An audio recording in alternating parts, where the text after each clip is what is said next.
In this training module, you'll learn about the on-screen overlay known as the heads-up display, or HUD. You'll see it when you're in control of a train. You can configure a range of parameters for the HUD that affect how it looks in the game settings.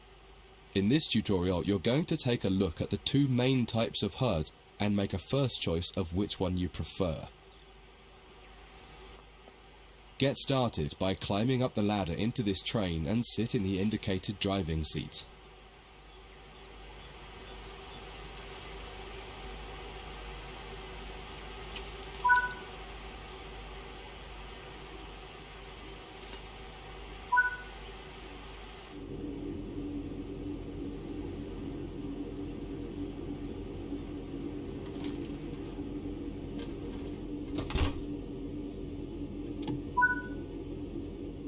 Welcome to the most important seat in the train.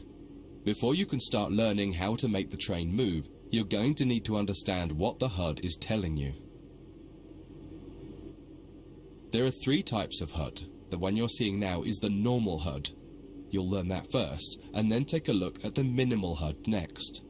There is also a simple HUD, which is essentially a cut-down version of the normal HUD. The HUD is a guide to show you what the train is doing, how you're doing, and what your next objectives are. You can tune what's shown here using the game settings. The main part of the normal HUD is the speed display in the bottom right.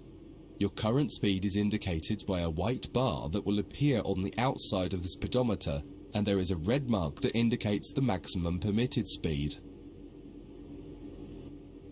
This is the direction display. An arrow will indicate the forward, reverse, and neutral directions. A cross, or X, means the reverser is currently either not inserted or in the off position. This is the power display. A number will indicate what position the power or throttle control is in. If the display is white, it refers to power.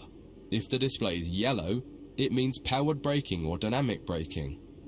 If the display is red, then the throttle is currently locked out and you will need to take steps to release the lock before power can be applied. You can learn about troubleshooting elsewhere in Training Center. These are the brake indicators. The exact one shown will vary by train and will often be visible in the train itself on the various gauges. These gauges tell you what is happening in the braking system. The most important one is the BC, or brake cylinder. In most trains, when this reads 0, that means the brakes are released. Anything else, and the brakes are applied. In the top right is the track monitor.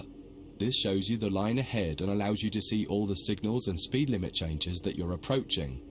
By default, the track monitor shows the signals with their actual red, yellow, or green aspect. But when you get more confident, you can hide this information via an option in the game settings.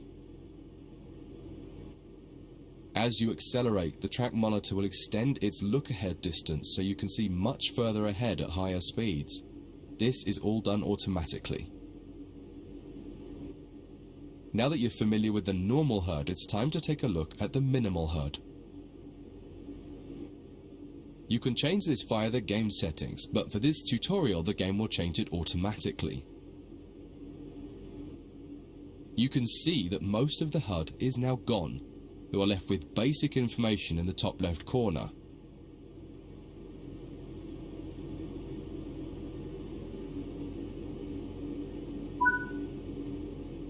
The minimal HUD immerses you in the experience of driving the train. Use the train's real gauges as much as possible. In the top left corner, you will see the information about your next objective and some limited information about what the train's doing, such as your current speed, the speed limit, and the gradient. Use the game settings to add and remove information from the minimal HUD.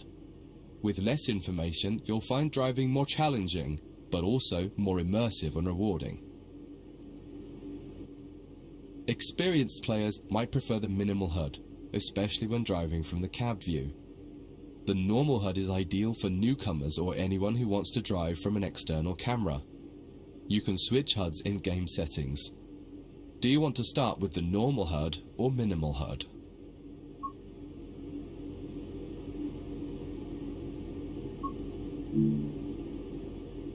That concludes this module. If you wish to replay it, you can come back to it at any time via the Training Center.